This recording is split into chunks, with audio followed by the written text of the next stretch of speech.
Hey, what's up, friends? Welcome to On the Road with Lou. If you know me, you know I've been crisscrossing the country and recently even the globe in a quest to see everything I possibly can. From back roads to big cities, I'm chasing stories, sunsets, and all the unexpected magic in between. But for my very first official Travelcast, I wanted to kick things off close to the heart with a look visiting Montana, my second home. My wife, the mother of our amazing kids, and I lived there for years. We ran a successful bar and rented out rooms to travelers just like you. And let me say, if you think Montana's just mountains or prairie, you're only getting half the story. So buckle up. I've got real tips, a personal story or two, and a little love letter to Big Sky Country coming your way. Let's go. Montana, famously known as Big Sky Country, is where wild beauty meets wide open spaces. From Glacier's alpine drama to Yellowstone's bubbling geysers, this state has it all. Epic peaks, scenic drives, hidden towns, and star-filled skies. And honestly, one trip doesn't cut it.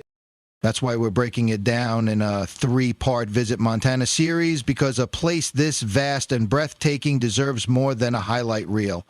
Whether you're chasing national parks, local charm, or the road less traveled, there's room for it all in Big Sky Country. Okay, so listen, I can talk a lot, and I've got stories for days, but let's get you into Montana. Now, I could go on about how back when I was a kid, yeah, I'm officially an old guy now, my folks didn't have much. So they pack up the car, toss us kids in the back, and hit the road. No plan, no warning. 1 minute we're watching cartoons, the next we're off on another great adventure. We didn't have much, but we had sandwiches, a trunk full of gear, and more sibling fun than seatbelts. No GPS, just Dad poking at a road map and Mom saying, "Turn left," with no clue where left would take us. It was chaos, but honestly, it was magic, and probably why I still love the road today. Yeah, Montana's big, really big. So for this Visit Montana Travelcast, I'm focusing on the western side of the state. If you're flying in, Glacier Park International Airport, FCA, in Kalispell is your gateway. It's perfect for launching into Glacier National Park and the surrounding mountains and lakes. And when it's time to wrap up your trip, you'll head out of Billings Logan International, BIL, the ideal exit point if you're road tripping east through historic mining towns, ghost towns, and big sky plains. So buckle up. Whether you're here for the views, the vibes, or just an excuse to roll down the windows and breathe free, this Montana road trip's got a little bit of everything. Fly into Glacier Park International Airport, FCA Kalispell, and let's start your Montana road trip, Western Wonders. All right, wheels down in Kalispell. Welcome to Big Sky Country, where your road trip kicks off just 45 minutes from one of the most breathtaking places in North America, Glacier National Park. They don't call it the crown of the continent for nothing.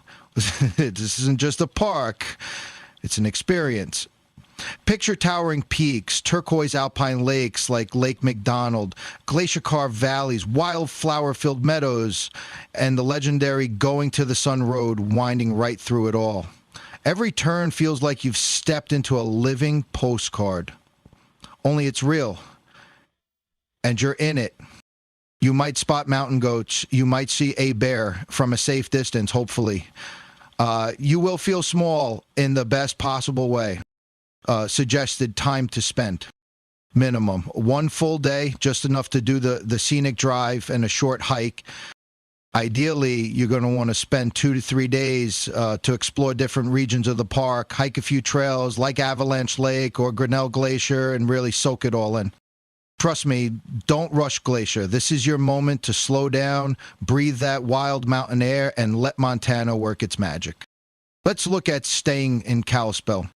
The perfect gateway to Glacier National Park, Kalispell offers charming small-town vibes, mountain views, and easy access to the park, plus all the supplies, coffee, and comfy beds you'll want before or after exploring the wild. All right, next up, Flathead Lake down in Polson. It's about an hour and 15 minutes from Kalispell, and let me tell you, it's totally worth the drive. This place is huge. Actually, the biggest natural freshwater lake west of the Mississippi, and the water so clear it almost looks fake, like someone turned the saturation up just for fun. It's the kind of spot where time slows down in the best way. If you're in a hurry, give yourself at least a couple hours to stroll the lakefront, snap some photos, maybe stretch your legs with a short paddle or lakeside picnic. About half a day, perfect. Rent a kayak or paddleboard and get out on that water. You can also check out the Miracle of America Museum. It's quirky, packed with Americana, and makes for a fun detour. But if you got the time, make a full day of it. Swim, boat, grab a lakeside lunch, and kick back for one of those sunsets that makes you forget to check your phone. It's that kind of peaceful. Whether you're solo, with the family, or just need to breathe a little deeper, Flathead's got you. Ready to get a good night's sleep? Stay in Polson, Lakeside Charm on Flathead Lake. If you're heading down to Flathead Lake, Polson makes the perfect place to stay. It's a laid-back lakeside town with that small-town Montana charm right on the southern shore of the lake. You've got big views, cool breezes, and easy access to the water. So whether you're into boating, paddling, or just relaxing on the shore with a cup of coffee, Polson delivers. It's also a great home base if you're planning to explore nearby attractions like the Miracle of America Museum or take a scenic drive around the lake.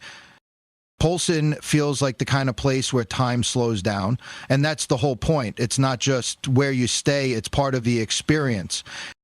All right, next stop, Garnet Ghost Town, about a 2-hour drive from Polson, and totally worth the detour if you're into history, atmosphere, or just want to feel like you've stepped into a forgotten chapter of the Wild West.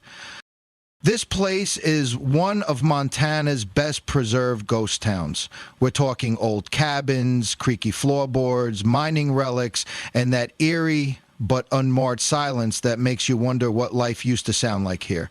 You can actually walk through more than 30 original buildings, peek inside saloons and general stores, and imagine what this place looked like during the gold rush boom. How long to stay, you ask?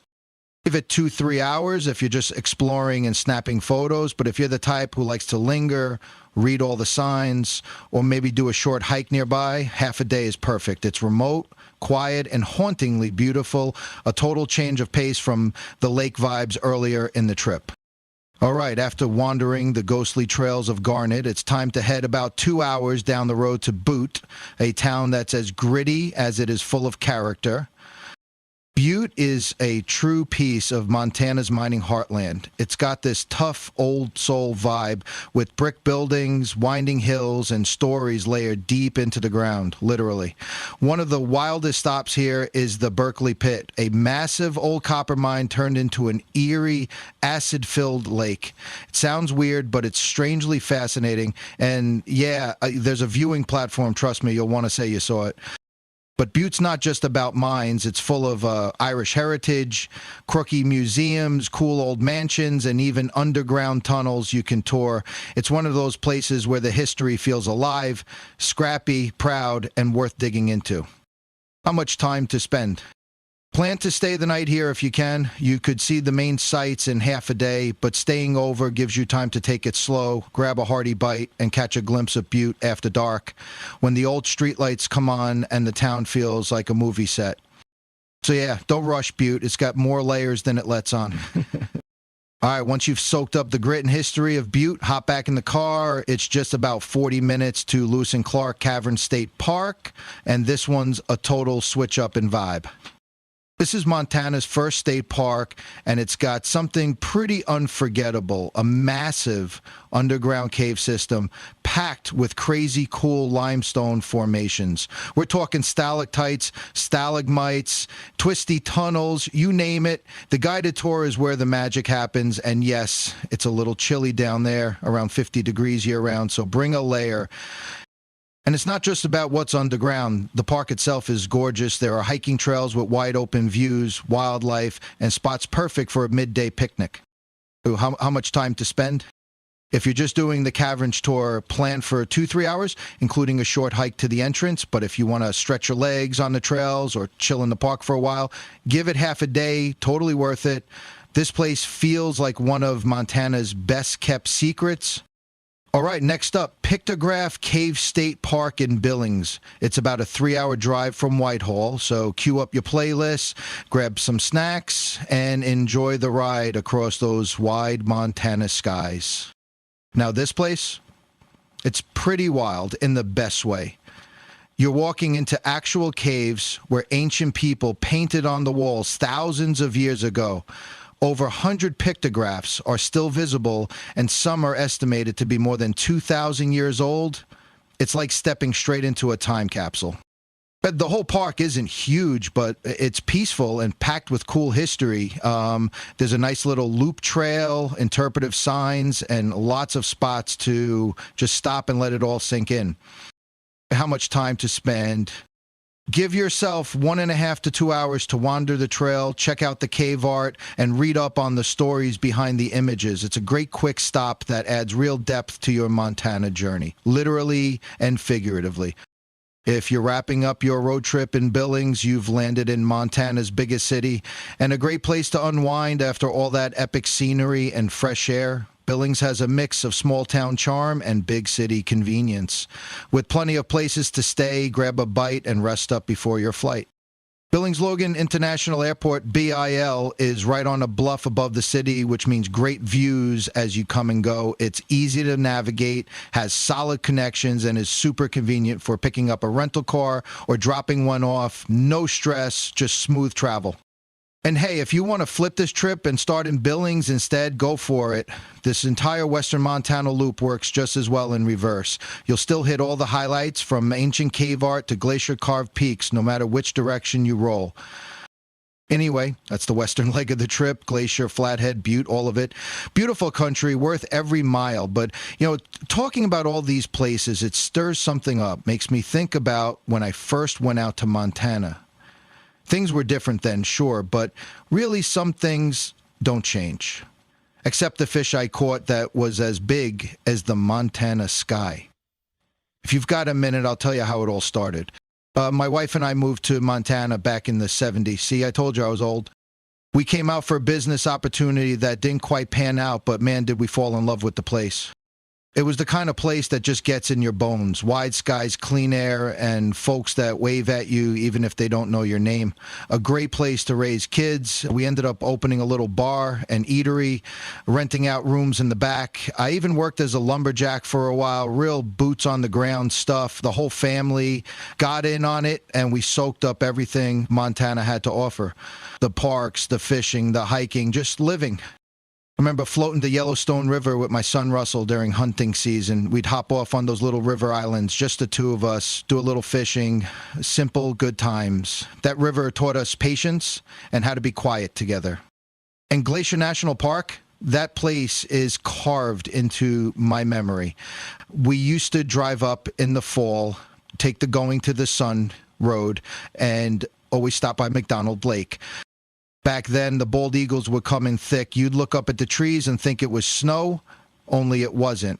It was eagles, dozens of them, perched up there like clockwork during the salmon spawn. The fish would be flopping near the surface, and those birds would just swoop in, grab their dinner, and take off. Pure instinct. Pure wild. They don't come like that anymore. Not like they used to. But man, back in the day, it was something magical. Folks always talk about looking to the future, and yeah, that matters, but the older I get, the more I realize memories, that's what you really carry with you, not the stuff, not the titles, just the moments, the quiet ones, the unexpected ones, the stories that sneak up on you and stay. If I've learned anything, it's this: the future's only half the picture. The other half, that's the memories. A quiet river with your son, eagles perched in the trees that your daughter thought was snow, a laugh across the dinner table in a bar you built from nothing but grit and hope. That's the real treasure. That's what sticks. Now, don't get me wrong, I'm still dreaming.